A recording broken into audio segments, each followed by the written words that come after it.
Masihkah kau mengingatnya? Atau sekadar terbayang akan dinginnya cuaca menusuk tubuh kita pada saat-saat yang sudah lama? Berdua kita jadi penikmatnya, menghirup udara yang belum sempat terkontaminasi oleh asap rokok, asap kendaraan, juga limbah udara dari pabrik-pabrik yang kini hilang entah kemana. Aku selalu ingat, sebagaimana kau memintaku untuk selalu mengingatnya sampai detik ini.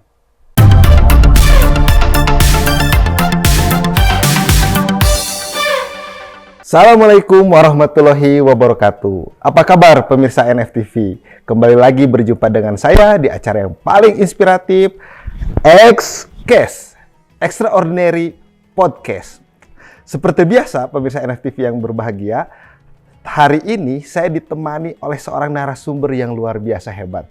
Narasumber yang sangat ganteng, keren, dan juga sangat romantis. Oke, sudah penasaran siapa tamu luar biasa kita hari ini? Kita langsung saja tanya Ustadz Anggi. Sehat Ustadz? Alhamdulillah. Masya Allah. Ustadz Guntur kemana? Alhamdulillah sehat ya. ya? Puasa lancar ya Ustadz ya? Alhamdulillah, puasa lancar. Mantap. Puisi lancar. Puisi juga lancar, Masya Antara Allah. puasa dan puisi. Oke, jadi lancar. Ustadz Anggi ini benar-benar panutan saya, guru saya, sekaligus inspirasi saya. Jadi tidak salah kalau Ustadz Anggi hadir di acara X-Cast pada episode hari ini.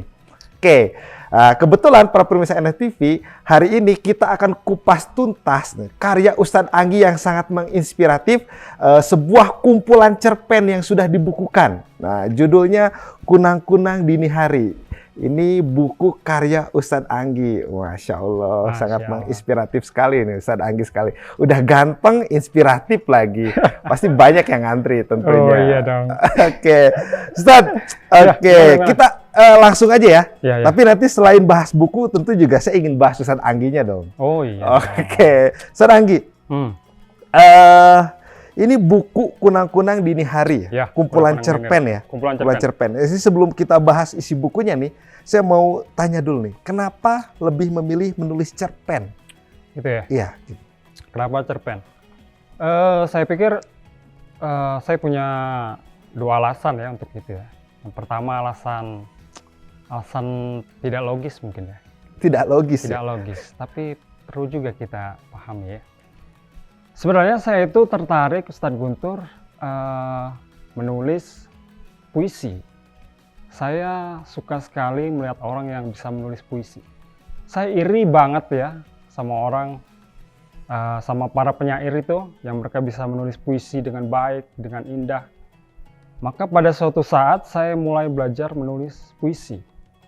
Ya, tapi ternyata di pertengahan jalan saya itu dapat satu kalimat yang kurang lebih kayak gini redaksinya.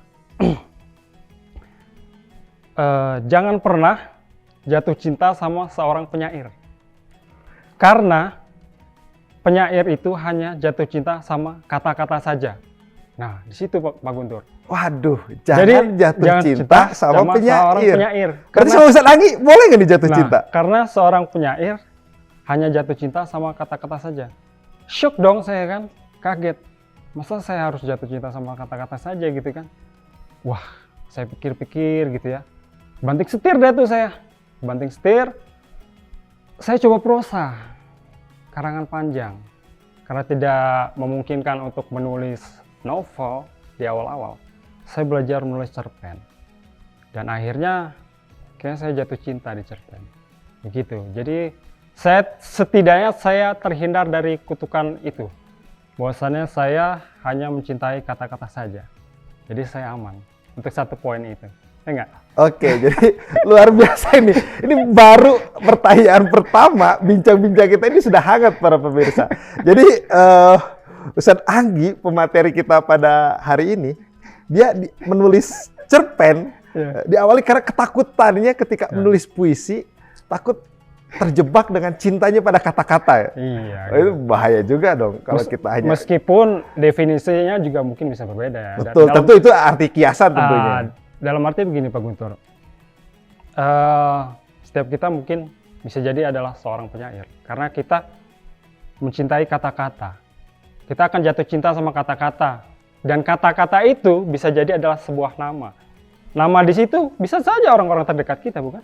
Pak Guntur mencintai istri Pak Guntur. Istri Pak Guntur punya nama, anak Pak Guntur punya nama, dan pada akhirnya kita memang menjadi seorang penyair semuanya. Luar biasa. Itu ya. Memang seorang sastrawan ini kalimatnya, aduh, sulit Jelimet untuk ya? dicerna ya. Tapi sangat menggelitik hati gitu ya. Ya, Tapi gini, Ustaz Anggi, ini tertarik ya. Bukankah seorang sastrawan, seorang penulis syair, itu terkenal sebagai orang-orang yang romantis? Bukankah itu menarik justru ya? Tapi malah justru jangan mencintai seorang sastrawan. Jangan mencintai seorang penyair. Penyair ya? Ya, penyair. Penyair adalah seorang penulis puisi. Karena seorang penyair hanya jatuh cinta sama kata-kata saja. Jadi dalam artian orang lain tidak bisa mencintai seorang penyair. Karena penyairnya sendiri hanya jatuh cinta sama kata-kata saja. Seperti itu. Oke, luar biasa sekali. Makanya lebih milih banting setir ke jadi cerpen saja. Jadi lebih aman ya. Lebih aman. Jadi Ustadz Anggi ini lebih aman untuk dicintai buat para pemirsa di sana ya. Karena Ustadz Anggi ini sedang mencari pendamping hidup tentunya. Kurang apa lagi? Oke, lanjut. Itu alasan yang alasan tidak logis ya. Alasan memang tidak logis. Nah, tapi tentu punya alasan logis dong. Saya punya alasan logis kenapa menyelesaikan. Jadi gini. Saya percaya namanya kecenderungan ya dalam menulis karya sastra. Ada orang yang piawai menulis puisi, tapi dia tidak bagus dalam menulis prosa, gitu. Menulis puisinya bagus, tapi ketika disuruh nulis cerpen, apalagi novel, ya dia tidak bisa. Gitu. Ataupun bisa dia kurang baik. Sebaliknya, ada orang yang jago nulis prosa, tapi disuruh nulis puisi ya bisa, kayak saya bisa ya, tapi tidak indah, tidak bagus gitu kan. Ada juga, nah ini yang jarang Pak Guntur, bahwasanya ada orang yang jago nulis puisi dan jago juga nulis prosa, tapi spesies yang ini spesies yang langka banget. Di dunia. Langka banget ya. Banget. Udah kayak badak cula satu. Badak culak satu, benar. Ya, udah langka banget. Jadi ya itu tadi saya yakin memang ada kecenderungan sih dalam proses kreatif seseorang karena menulis memang menguras tenaga, menguras yang lainnya, termasuk menguras dompet juga ya. Menguras dompet juga. Ya. Tapi kalau sudah punya hasil produktif tentu malah menghasilkan dompet tentunya. Alhamdulillah, luar biasa, mantap. Baik, saya manggilnya Kang Anggi kayaknya lebih akrab ya. Boleh, Kang. Baik, Kang Guntur juga ya. Kang Anggi gini, Kang. Ini tertarik ya buku Kang Anggi ini. Sebuah kumpulan cerpen dengan judul Kunang-kunang Dini Hari ya. Para pemirsa bisa melihat ya sekali lagi. Ini pertanyaan saya, kenapa dikasih judul Kunang-kunang Dini Hari? Kenapa harus kunang-kunang? Kunang-kunang itu kan hewan yang bisa ini ya, bisa nyala hidup ya, kayak lampu konslet gitu kan. Terus kenapa memilih diksinya harus dini hari? Kenapa tidak senja? Kenapa tidak siang hari? Pasti tentu punya alasan filosofis tersendiri tentunya dong. Iya ya. Kenapa kunang-kunang dini hari? Kenapa nggak kura-kura dini hari gitu? Kura-kura masih tidur kayaknya. Iya ya. Jadi kunang-kunang dini hari salah satu cerpen yang ada di situ. Kenapa saya pilih? Karena memang kunang-kunang dini hari sendiri memang salah satu cerpen yang bagi saya sangat berkesan ya, berkesan banget karena berkesan dalam tanda kutip menyedihkan sih sebenarnya. Karena itu kisah pada tahun sekitar 2014 dan 2015-an di kampung saya dulu di Sumatera, di Oku, Sumatera Selatan. Di Oku itu kita karena 80% di sana Pak Guntur perekonomian ditunjang sama penghasilan karet. Gitu perkebunan. Ya, perkebunan. Pada tahun itu kita harga karet anjlok banget, di mana orang-orang yang biasanya ya udah hidup enak ya, pada tahun-tahun itu memang anjlok sekali. Dan kenapa kunang-kunang itu? Saya menghadirkan memoir ketika dua orang tokoh di dalam situ yang mereka saling mencintai. Nah, kenapa kunang-kunang? Karena mereka punya histori tentang pertemuan. Jadi mereka itu bertemu di subuh hari, gitu ya, di mana Pak Guntur, orang-orang di sana itu kalau menderes karet, tahu ya menderes karet? Panen karet ya?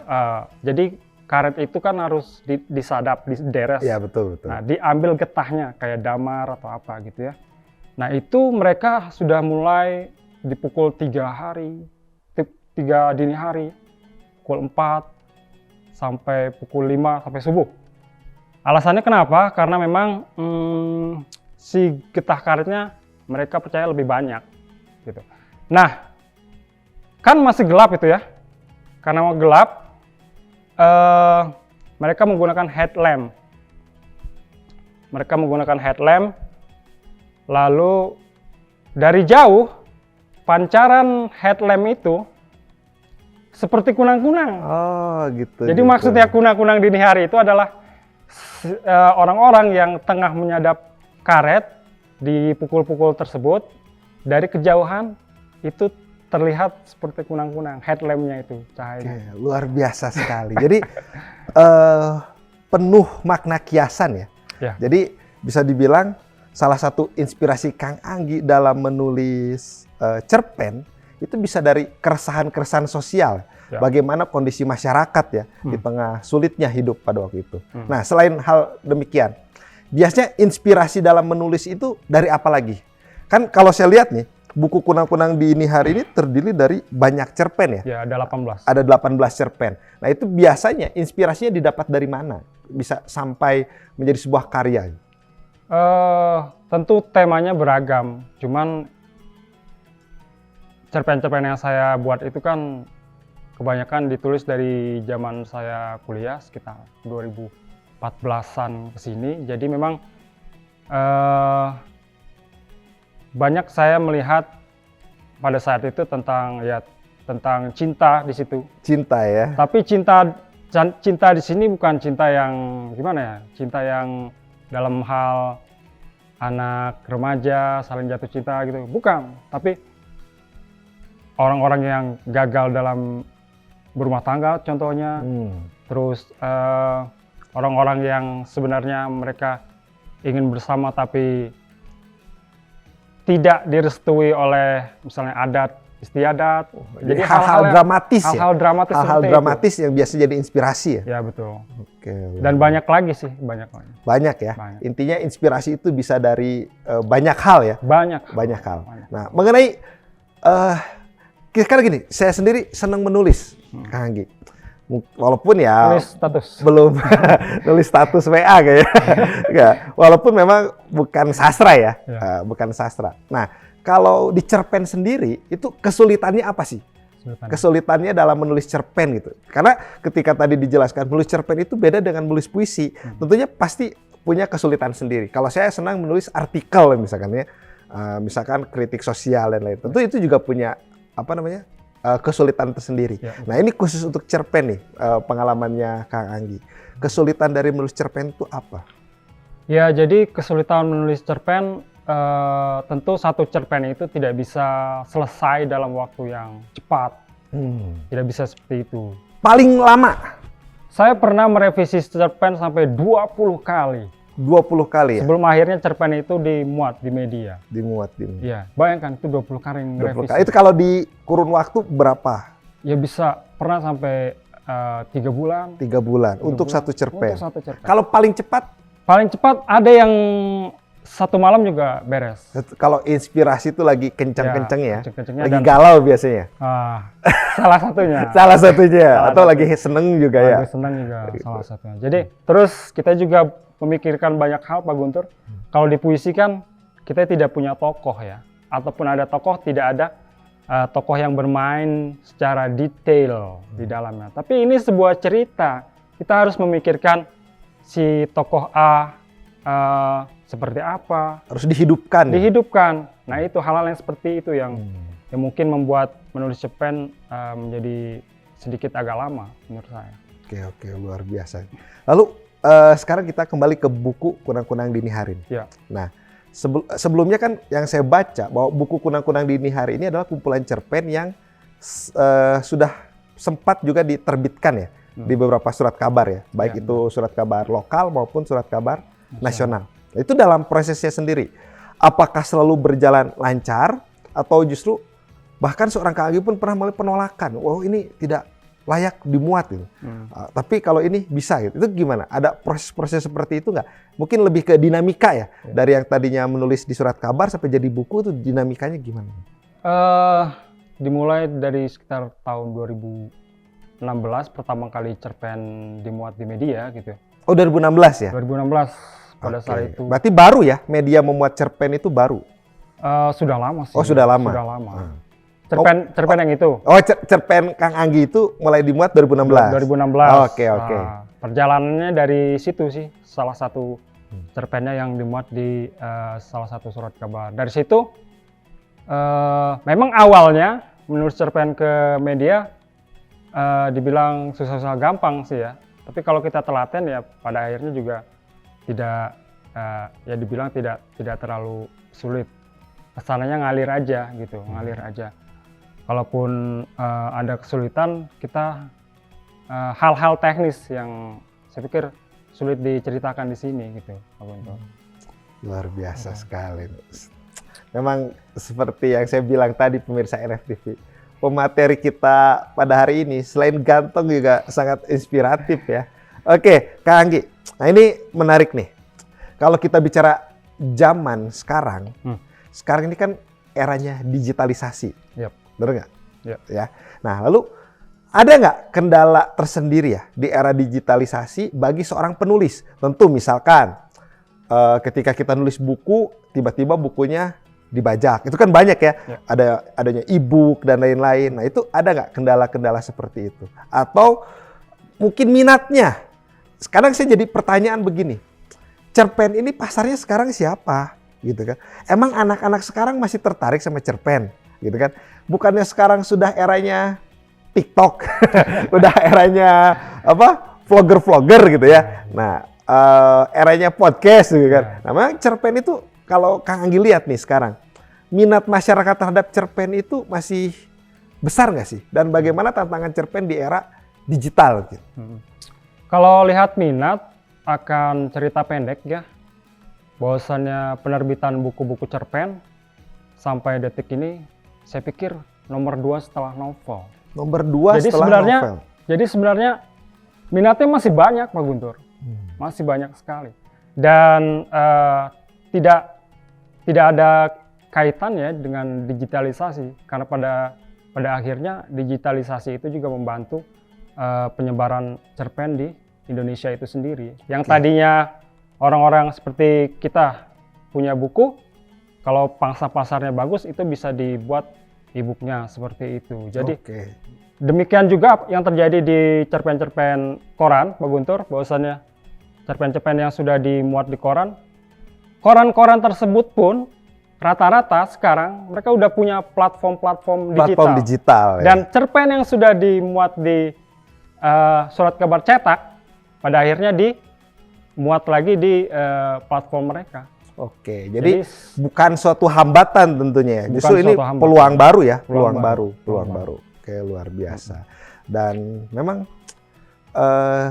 sepertinya sastra ini menjadi sebuah karya yang sulit untuk mati ya. Untuk mati. Karena memang tiap orang itu pasti punya jiwa sastra ya. Punya jiwa sastra. Oke. Karena memang belajar tentang sastra ya, belajar tentang kehidupan itu sendiri. Jadi artinya ini quote baru nih. Belajar tentang sastra berarti belajar tentang kehidupan itu sendiri. Bahwasannya sastra telah mati, ya quote and quote kehidupannya sudah tiada. Gitu. Jadi sastra mati kalau kehidupannya telah tiada. Mati untuk orang itu, untuk orang lain jalan terus. Iya, jalan terus. Ini luar biasa hari ini banyak quote yang saya dapatkan. Kalau ngobrol sama seorang sastrawan, ya, luar biasa, banyak sekali. Baik, Kang Anggi, untuk kedepannya, tentu nggak stop di sini dong. Oh, enggak dong. Nggak stop di sini ya. Nggak. Kedepannya ada rencana buat buku cerpen lagi, atau mungkin naik level ke novel? Atau mungkin kita bisa bikin project bersama, kita buat novel sejarah bareng-bareng. Wah, itu keren tuh, Oke. keren tuh. Kedepannya, saya pikir saya tertarik, saya orangnya tertarik sama penulisan yang lain ya, jenis-jenis yang lain gitu. Saya udah mulai nyicil dulu nih. Nyicil ya? Nyicil. Oke. KPR? Bukan ya? Nyicil, saya tertarik sama tulisan-tulisan esai ya. Esai? Ya, saya nggak tahu bakal terbit atau gimana ya, tapi kayaknya menarik menulis esai. Nah, kalaupun tidak esai, saya punya keinginan untuk menulis catatan-catatan perjalanan gitu. Sekarang lagi ngetren ya. Lagi ngetren. Lagi ngetren itu. Oke. Jadi tentunya di combine dengan bahasa-bahasa sastra. Bahasa-bahasa sastra. Oke, saya harus belajar banyak nih ya. Oke. Karena saya juga sangat tertarik, pingin menulis tuh. Karena gini, bisa jadi tulisan inilah yang nanti diwariskan ke anak cucu kita gitu. Oh iya, betul. Itu akan bangga ya anak cucu kita. Oh, bapak saya seorang penulis nih, ada warisannya gitu kan. Nggak harus selalu harta benda gitu kan. Bahkan kalau tadi ya, bahwa kumpulan catatan pun itu bisa jadi sebuah karya tulis ya. Jadi intinya menulis itu tidak harus selalu hal yang berat ya. Yang penting dimulai dulu saja menulis. Jangan dulu dipikirkan ini layak terbit atau tidak terbit. Menulis saja dulu ya. Oke, saya teringat, mungkin Kang Anggi pernah baca ya, sebuah buku berjudul Catatan Seorang Demonstran. Ya. Suhoki ya. Itu kan kalau saya baca itu cuman curhatan-curhatan aja ya. Curhatan-curhatan aja. Tapi itu juga bisa menjadi sebuah tulisan yang menarik karena bisa menggambarkan bagaimana kondisi bangsa di era 60-an. Gitu. 60-an. Oke, luar biasa. Ya.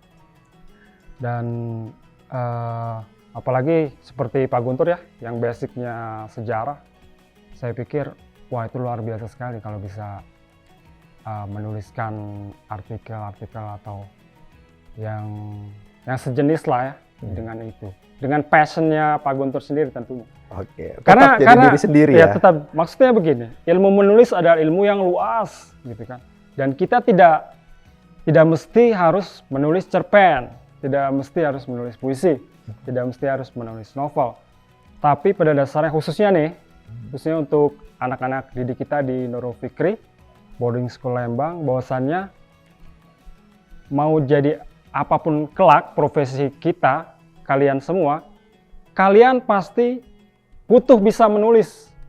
Oke, apapun profesi kita pasti butuh untuk bisa menulis. Ya. Quote yang keempat kayaknya, ketiga atau keempat ya. Kenapa? Alasannya kenapa tuh? Ya, yang pasti yang pertama di bidang akademik. Oke. Mereka harus menulis. Setidaknya laporan lah. Ya.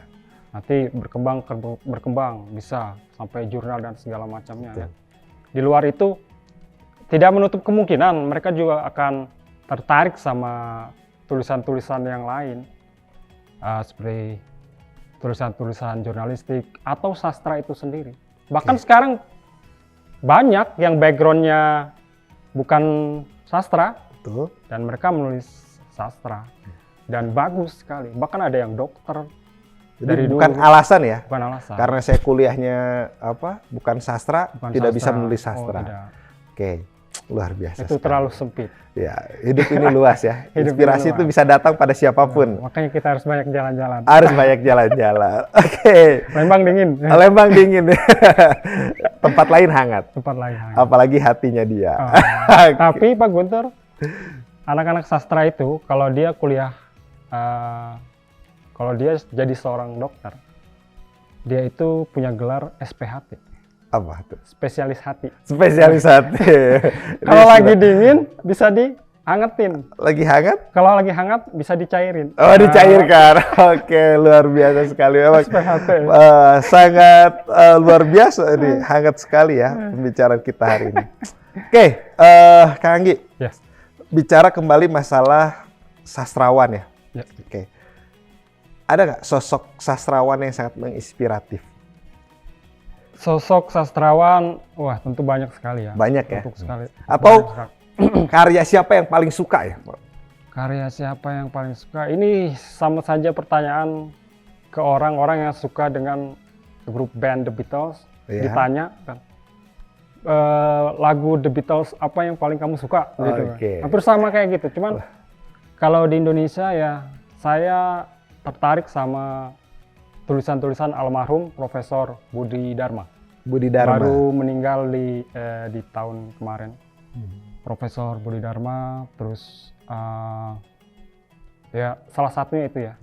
Tapi banyak sekali. Saya juga membaca tulisan-tulisan dari luar yang itu sangat berpengaruh sekali sih bagi kita. Oke. Kenapa Budi Dharma? Ini menarik nih. Ya, menarik ya. Kenapa Budi Dharma? Karena yang pertama, Prof. Budi Dharma tipikal tulisannya, tipikal orang Rusia ya. Kayak saya juga membaca sastra Rusia. Sastra Rusia. Sastra Ini Rusia. bukan karena Rusianya lagi viral Enggak, kan? bukan ya. Rusia sudah, wah sastra Rusia itu udah sangat diketahui lah sama Indonesia dari. Ini heran sebentar ya. Saya pikir orang Rusia itu dingin loh. Saya pikir orang Rusia itu kaku, tapi ternyata banyak sastra-sastra Rusia. Wow, sastra Rusia luar biasa. Dan sastrawan besar itu salah satunya banyak dari Rusia, Leo Tolstoy, Boris Pasternak, Anton Chekhov, banyak sekali. Dan apa yang saya sukai dari sastra Rusia disukai juga sama salah satu oleh Prof. Budi Dharma. Jadi tipikal tulisan Budi Dharma adalah tipikal yang tidak banyak basa-basi. Oke. Jauh sekali sama tipikal kita orang Indonesia yang kita punya budaya petik ya, basa-basi. Begitupun dalam tulisan. Kalau buat cerpen itu kita awal paragrafnya aja panjang banget kan. Kalau orang-orang sana Lugas ya? lugas, langsung aja dia ceritanya langsung diceritain. Nah, saya dapetin salah satunya orang Indonesia yang menulis seperti itu, yaitu Prof. Budi Dharma. Karena Prof sendiri memang termotivasi bacaannya dari sastra Rusia. Dia bilang seperti itu, salah satu. Oke, luar biasa ya. Biasa di luar. Biasa di luar. Jadi tiap daerah itu punya karakteristik Iya, ya? punya karakteristik. Punya karakteristik. Tentu latar belakang Kang Anggi juga mempengaruhi karakter tulisan-tulisan Kang Iya, Anggi ya? benar. Oke, ini pertanyaan yang paling menarik mungkin ya untuk saya. Dan mungkin untuk pemirsa NFTV di rumah lainnya. Nih, seandainya nih saya ingin menulis cerpen. Ya. Tapi saya merasa tidak berbakat dalam menulis cerpen gitu. Atau ngerasa bingung harus mulai dari mana gitu. Ini apa yang harus saya lakukan supaya saya bisa menjadi seorang penulis ya, baik itu cerpen ataupun karya lainnya seperti Kang Anggi gitu. Bisa sharing mungkin bagi-bagi. Ada pepatah lama yang klise ya. Oke. Tak kenal maka Tak sayang. tak sayang. Oke. Begitu juga dalam hal menulis Saya pikir klise itu penyanyi. itu klise. Oh, klise beda ya. Oke. Jadi kalau kita mau belajar menulis apapun itu, puisi, cerpen atau novel, ya pastikanlah diri kita untuk setidaknya membaca 10 karya minimal. Oke. Jadi kita punya gambaran, oh puisi itu seperti ini, cerpen itu seperti ini, novel itu seperti ini. Jadi kalau kita pusing dari awal untuk menulis cerpen gitu ya, ya mungkin salah satu alasannya bahwasannya kita belum kenal nih. Oke. Jadi kenalan dulu. Jadi Taruh dulu kita. buat teman-teman yang pengen di rumah, kalau sudah mulai tertarik jadi penulis, awal dia udah jadi pembaca. Pembaca dulu. Oke. Karena jadi, selalu beriringan Pak Guntur. oke, nggak bisa. luar biasa. Jadi saya jadi ingat kalimatnya George Washington. Ya, gimana tuh? Karena saya orang sejarah ya. Ya. Jadi George Washington itu terkenal dengan salah satu quote-nya ini, kalau tidak salah mungkin pemirsa di rumah bisa membenarkan ya. Jadi ada satu kalimat yang sangat menginspirasi saya. Ya. Jadi isinya adalah, jika kalau kamu ingin tahu isi dunia, kamu tak perlu keliling dunia, tapi cukup membaca. Tapi jika kamu ingin dunia tahu siapa kamu pun tak perlu berkenalan dengan seluruh isi dunia, cukup dengan menulis. Iya. Oke, itu luar biasa. Iya. Luar biasa ya. Benar itu. Jadi Kang Anggi pun nanti tentu akan semakin terkenal dong, mudah-mudahan ya. Iya. Tidak kalah terkenal dengan J.K. Rowling, Wise, Dan Brown. Saya juga baca nih beberapa novel. Baca. Jadi perempuan paling kaya di Eropa sekarang ya. J.K. Bukan Rowling. Ratu Inggris, bukan Ratu Belanda, ya, tapi seorang penulis. Dan berarti dan penulis profesi yang menjanjikan ya? Jadi khususnya di mana nih kita ngomongnya? Ya, saya kan orang Indonesia dong. Kita orang Indonesia. Iya, betul. Jadi kita penulis di Indonesia sebenarnya menjanjikan. Cuman kita juga punya tantangan dalam hal ini seperti pembajakan, dan itu masih terus. Kita masih kasihan kadang melihat teman-teman penulis yang sampai saat ini dizolimi, tapi mereka tetap konsisten menulis. Oke, gitu. Pembajakan ya. Pembajakan yang kayaknya dari dulu banget sampai sekarang ini masih. buat teman-teman yang di rumah yang udah mulai senang nih baca-baca karena pengen menulis. Beli bukunya, stop pembajakan ya. Baca, kalaupun e-book resmi ya. E-book resmi. Lebih bagus beli bukunya, ada tanda tangannya, kenalan sama orangnya, siapa tahu jodoh. Asik, itu. Gitu ya. Oke. Karena gini, saya pikir gini, menulis itu kerjaan yang paling enak loh. Yep. Kenapa saya bilang enak? Karena kalau saya jadi guru, untuk bekerja saya harus ke kantor, harus ke kelas. Yeah. Kalau saya dokter, untuk bekerja saya harus pergi ke klinik atau rumah sakit. Ya. Insinyur harus ke proyek. Kalau menulis, bangun tidur, belum mandi, belum cuci muka, bisa langsung kerja di kamar, di kasur. Benar nggak itu? Iya, benar sih. Itu dalam proses kreatifnya seperti itu. Betul. Cuman kan apa yang dilakukan oleh penulis juga melibatkan yang namanya data, riset. Mungkin kita melihat penulis asik-asik aja gitu di kamar sendirian minum kopi gitu sambil cemilan gitu nulis gitu. Tahu jadi aja.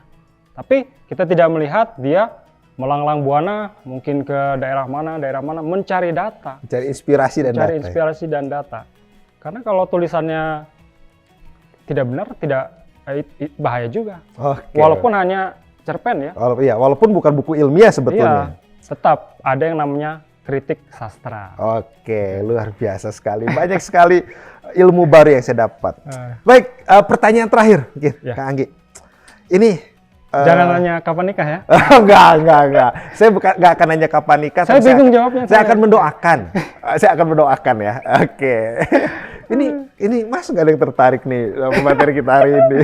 Baik, Kang Anggi, ini pertanyaan terakhir dari saya nih. Ya. Ini kan menulis cerpen ini kan atau novel itu kan menulis sebuah pada dasarnya khayalan. Yep. Fiction. Nah, ada nggak ketakutan dari Kang Anggi dianggap sebagai seorang penghayal? Dia mah cuma bisa ngayal doang. Nggak ada nggak stigma itu muncul nggak terhadap seorang penulis cerpen? Oh, saya pikir tidak ya. Nggak. Karena beda menghayal sama menggunakan imajinasi untuk menghasilkan sebuah karya. Oke, ini baru lagi nih. Iya. Menghayal tidak sama dengan sebuah imajinasi. Semua imajinasi. Oke. Karena penulis bukan penghayal. Karena penghayal itu adalah orang yang menghayal tapi tidak menghasilkan karya. Nah, itu. Bedanya orang-orang yang menulis, mereka menggunakan imajinasinya untuk menghasilkan sebuah karya. Ya itu tadi. Bedanya penghayal beda sama pengguna imajinasi. Oke, gitu. Luar biasa. Ini kayaknya kalau ngobrol sama Kang Anggi tidak akan cukup waktu kita sampai buka puasa, sambung tarawih, sambung sahur ya. Iya. Oke, tapi karena waktunya sudah tidak memungkinkan ya. Saya ucapkan terima kasih banyak. Terima kasih banyak Kang Guntur. Sudah mampir di Xcast, jangan bosan ya. Terus berikan kami inspirasi khususnya buat para pemirsa NFTV di rumah. Anak-anak kita ya. Buat pemirsa NFTV tadi, penghayal tidak sama dengan Pengguna imajinasi. Pengguna imajinasi. Kenapa? Karena penghayal hanya bisa menghayal melamun, tapi seorang imajinatif itu akan menghasilkan sebuah karya. Jadi mari kita tunjukkan karya-karya kita, jangan hanya menjadi seorang penghayal. Ayo. Gitu. Oke, satu lagi Pak Guntur.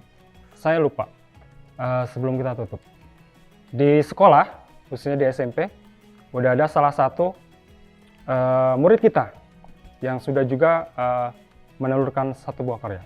Luar biasa, Masya Sifat Allah. asli manusia, namanya Gatvan Abid Prasetyo. Gatvan Abid Prasetyo. Itu jangan-jangan inspirasinya Kang Anggi lagi. Aduh, luar biasa nih, sudah bisa menginspirasi ya. Ternyata ada peserta didiknya juga sudah sama-sama menulis buku ya. Tapi puisi ya. Puisi, Masya Allah, itu juga luar biasa. Nih kita tunggu ya, nanti kita undang. Kita undang anak-anak Gatvan untuk ngobrol-ngobrol di sini juga betul. tentunya. Oke, terima kasih Kang Anggi. Sama-sama, terima Ya, kasih. jangan bosan, sukses terus. Sukses juga Kang Kami Guntur. tunggu the next kunang-kunang. Mungkin nanti bisa pagi hari, siang hari, atau ganti, jangan kunang-kunang. Oke ya. Iya, ganti Oke. dong. Baik pemirsa NFTV, terima kasih. Mudah-mudahan bincang-bincang kita bukan hanya sekedar bincang-bincang biasa, tapi bincang-bincang yang menggugah inspirasi kita.